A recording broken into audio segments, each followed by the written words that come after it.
கடப்பார வெளியில போயிருவோம்னு பார்த்தா நேற்று வச்சு வாங்குவாங்கன்னு வாங்கியிருக்காங்க. அதுவும் ஒரு மாதிரி தப்பி பிழைச்சு ஏதோ வந்திருக்கிறாங்க. ஆனா ஒரு விஷயம் செஞ்சிருக்காங்க நேற்று. கேப்டனை மாத்திருக்காங்க. அதுதான் வெற்றியோ தெரியல. கேப்டனை மாத்தினதால வென்றதான்னு சொல்லி அப்படியும் எடுத்துக்கொள்ள இயலாது. ஆனா நேற்று ஆரம்ப துடுப்பாட்டம் ரெண்டுமே ரோஹித் சர்மாவும் ஆரம்ப துடுப்பாட்டவர்கள் ரெண்டுமே வச்சு வாங்குவாங்கன்னு வாங்கினாங்க. அந்த ரோஹித் சர்மா வந்ததுட்ட பலமுண்டு தெரிஞ்சது. இது அடுத்த பக்கம் இந்த லக்னோ சூப்பர் ஜெயின்ஸ் இருக்கு, அவங்க தேரவே மாட்டாங்க. 6 மேட்ச் 220 ரன்னுக்கு மேல அடிச்சு போட்டு ஏன் இந்த மாதிரி இருக்காங்கன்னு தெரியல. ஆனா தொடர்ந்து அப்படியே தோல்வி தான் அவங்களுக்கு. 6 மேட்ச் தொடர்ந்து தோல்வி. இதுக்கும் இடையில இப்ப எலெக்ஷன் நடந்து முடிஞ்சிச்சு. ரிசல்ட் இன்னும் முழுசா கிட்டத்தட்ட வந்துட்டு உறுதி செஞ்சுட்டாங்க. வெண்டுட்டார் அப்படின்றது. இப்ப கொஞ்ச நாளா ஐபிஎலா விஜயாண்டு பார்த்தா நான் நினைக்கிறதுல விஜய் தான் பண்றது. ஐபிஎல்லையும் பண்றது விஜய் தான்.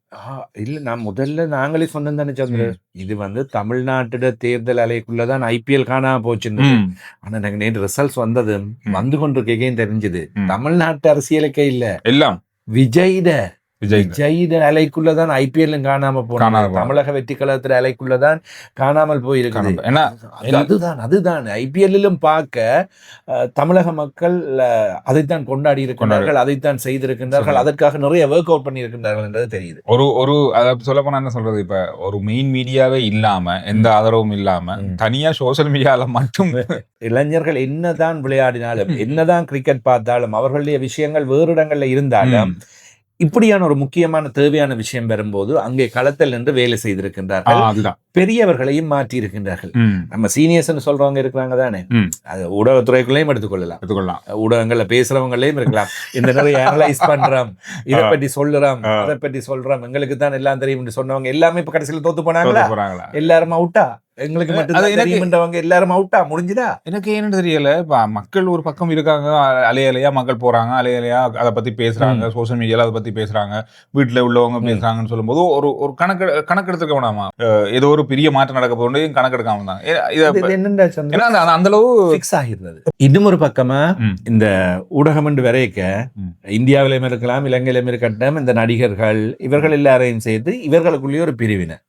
இப்ப செய்தியாளர்கள் இருக்கிறவர்கள் அத ஒரு பக்கமா பாக்குறது. இப்ப இவர் சினிமாக்காரன், இதுக்குள்ள என்னத்துக்கு வாரார், இவருக்கு தெரியாது.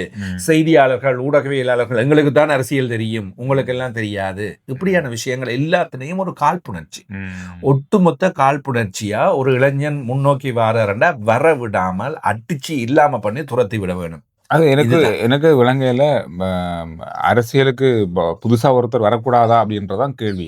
இது யாரு வந்தாலும் அவரால் முடியாதுன்னா அப்ப இருக்கிறவங்க செய்ய முடியாது. இலங்கையிலேயும் இதேதான், இந்தியாவிலேயும் இதேதான். புதியவர் ஒருவர் அரசியலுக்குள்ள வாரதுண்டா எப்படி அவரை இல்லாமல் அடிச்சு நொறுக்கி ஐயோ சாமி நான் இந்த பக்கம் வர இல்லடான்னு தலைதறிக்க ஊர்ற அளவுக்கு தான். சரி, வர முதல் ஒரு பேச்சு வந்தவர் சரி பாப்போம் என்னதான் இருக்கு அப்படின்ற மாதிரி. இப்ப இவ்வளவு பெரிய அலையோட இவ்வளவு பெரிய மாற்றத்தோட வந்து இதெல்லாம் செய்தா கொஞ்ச நேரம் சரி அவரை அடிச்சிருக்க கூடாது, விட்டுருக்க கூடாது, வருஷமா வச்சு அதனாலதான் இந்த பிரச்சனை எல்லாம் வந்ததுன்னு தொடங்கினாங்க. நேற்று பின்னேரம் ஆயினதுக்கு பிறகு வந்துட்டாரா, இனி செய்து கழிக்கிறத பாப்போமே. இனி வேறால செய்ய முடியுமா? தொங்கு பாராளுமன்றமா என்னது ஆட்சியா இருக்குமா?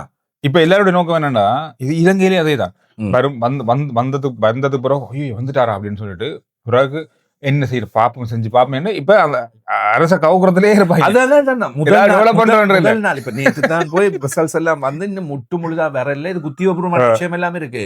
இதுக்குள்ளேயே இவருக்கு இப்ப இன்னும் 118 இல்ல, இதை எப்படி இழுத்து கவுக்குறது, இது ஆளுநர் இப்படி செய்யலாம் அப்படி செய்யலாம், இதுதான் பேச்சு. இங்கேயும் அப்படித்தான். நான் முந்தைய ஒரு தடவை இதையும் பார்த்திருக்கிறேன். இப்ப இலங்கையிலையும் ஆட்சி நடக்கிற காலத்துல 10 வருஷமா பார்த்துட்டு இருக்கேன் சந்துரு. எல்லாருமே பேசுறது ஆட்சியை கவுப்போம் என்று பேசுவாங்களே தவிர நாங்க ஆட்சியை வெல்லுவோம், ஆட்சியை கைப்பற்றுவோம், மக்களுக்கு நல்ல ஆட்சியை தருவோம் என்று பேசுறதுக்கு யாருமே இல்லை. ஆட்சியை கவுக்குறோம். இலங்கையில இருக்கிற எதிர்கட்சி மட்டும்தான் இப்படின்னு நினைச்சேன். அதாவது இவங்க ஆட்சியை கவுக்குறதுலேயே தான் அவங்க எதிர்கட்சி வேலை போகுது, மற்ற ஒன்றுமே இல்லைன்னு. ஆனா அங்கேயும் அப்படித்தான், அங்கேயும் இப்ப தெளிவா தெரியுது. ஆனா இது ஒரு வித்தியாசமா இருக்கும், அதுல மாற்றம் கிடையாது. எதிர்பார்ப்பு அல்லது புதிய விஷயம் ஒன்று நடந்ததுன்னு சொன்னா ஒரு விஷயத்த ஒரு ஆள் பழகும் போது நிறைய வரும், நிறைய அவுட்புட் வரும். அதனால பிரச்சனை இல்லை, பார்ப்போம். ஓகே சரி, இன்றைக்கு என்ன போட்டிகளுக்குள்ள IPL Mumbai Indians, Lucknow super giants ரெண்டுமே தேர்ட் அணிகள் சூப்பர் 4க்கு வரப்போறது இல்ல. மும்பை நாங்கள் ஏற்கனவே சொல்லிவிட்டு எப்படியுமே நீ அடுத்த 5 மேட்சும் வெல்லணும். மேல செத்து போன ஒரு அணிக்கு அடிச்சுதான் இந்த வெற்றி. அப்ப ஒரு நல்ல அணிக்கு அடிச்சு வெற்றி பெற்றிருந்தா ஓகே, ஏதோ கொஞ்சம் சான்ஸ் இருக்கு, ஃபைட் பண்ணலாம்ன்றது இருக்கு. இன்றைய தினம் சன்ரைசர்ஸ் ஹைதராபாத் பஞ்சாப் கிங்ஸ் வெற்றி பெற போன்ற அணிக்கு முதலாவது இடம் உறுதி. பஞ்சாப் கிங்ஸ் 13 புள்ளிகள், சன்ரைசர்ஸ் ஹைதராபாத் அணி 12 புள்ளிகள்.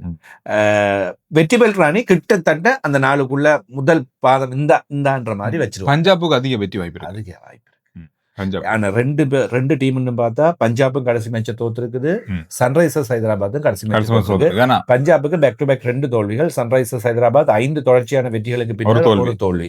இந்த 2 டீமும் ஈஸியா இந்திய மேட்சை விட்டு கொடுக்க போறதுல அவங்க தெரியும். இந்த மேட்ச் முக்கியமான அடிச்சுட்டா தாங்கள் சேஃப் சோனுக்கு வந்துருவோம் என்றது தெரியும். கிட்டத்தட்ட இந்த போட்டி தான் IPL உடைய இந்த வருஷத்து IPL உடைய இறுதி போட்டிக்கா நிகரான போட்டி, முன்னோடி போட்டி. சில வேளைகளில் இந்த 2 அணிகளும் மீண்டும் இறுதி போட்டியில் சந்திக்க வாய்ப்பு மிஞ்சி போனா இதுல ஒன்று இல்லாட்டியும் பெங்களூர் சேலஞ்சர்ஸ் ஏதோ உண்டு. இந்த 2 அணியில ஒரு அணி கட்டாயம் இறுதி போட்டியில் நாங்க பார்க்கலாம். அடுத்ததுக்கு ஒரு போட்டி ஒன்று நிலவி கொண்டிருக்கோம், அதுக்குள்ள ஏதாவது ஒரு அணியை பார்க்கலாம். எனவே விறுவிறுப்பு. தமிழ்நாட்டு தேர்தலுக்கு மத்தியில IPL பார்த்து கொண்டிருந்தீங்கன்னா, பாக்குறீங்களா இருந்தா அந்த விஷயங்களை நாங்களும் தாரோம். அரசியலை சேர்த்து இது அரசியல் இல்ல, இப்ப பொதுவா இலங்கை அரசியலுக்கும் தமிழ்நாட்டு அரசியலுக்கும் நிறைய வித்தியாசம் இருக்கு. அது வேற இது வேற. இங்க இருக்கிற அரசியலை பாத்தீங்கன்னு சொன்னா அது அங்க தலைகளா இருக்கும், அது நிறைய வித்தியாசம் இருக்கு. நம்மளை பொறுத்த வரைக்கும் நம்ம என்னதை பாக்குறோம் அப்படின்னும் போதுதான் ஓகே, இதெல்லாம் இங்கேயும் கிட்டத்தட்ட ஒத்து போற மாதிரி இருக்கு. சில விஷயங்கள் வேலை எல்லாமே ஒரே மாதிரி இருக்கு. அதே மாதிரி தான் சொன்னது, தமிழ்நாட்டு அரசியலையும் இந்திய அரசியலையும் இலங்கையில் இருக்கின்ற தமிழர்கள் மிக உன்னிப்பாக அவதானிக்கின்றார்கள். நிறைய தொடர்பு இருக்கிறதால இந்த தேர்தலை மாத்தினது இளைஞர்கள். வீட்டுல ஒரு 5 பேர் இருக்காங்க, ஒரு படியா இருக்காரு, யூனிவர்சிட்டியில படிக்கிறவங்க இருக்காங்கன்னா அவங்க அந்த 4 பேரையும் மாத்திட்டாங்க. வீட்டுக்காரர்கள் பிரச்சாரம் எல்லாம் இங்க இல்ல, அவங்களே மாத்திட்டாங்க. அதான் வீட்டுக்காரர்களையும் சேர்த்து மாத்தினாங்க. அம்மா அப்பா நீங்க அவங்களே போட்டீங்களா, இந்த முறை இவருக்கு போடுங்க. அதுதான் இந்த மாற்றம். ஓகே, நீங்க என்ன நினைக்கிறீங்க இந்த விஷயம் பத்தி அப்படின்றத கருத்துக்களை சொல்லுங்க. அடுத்த வீடியோல சந்திக்கிறோம்.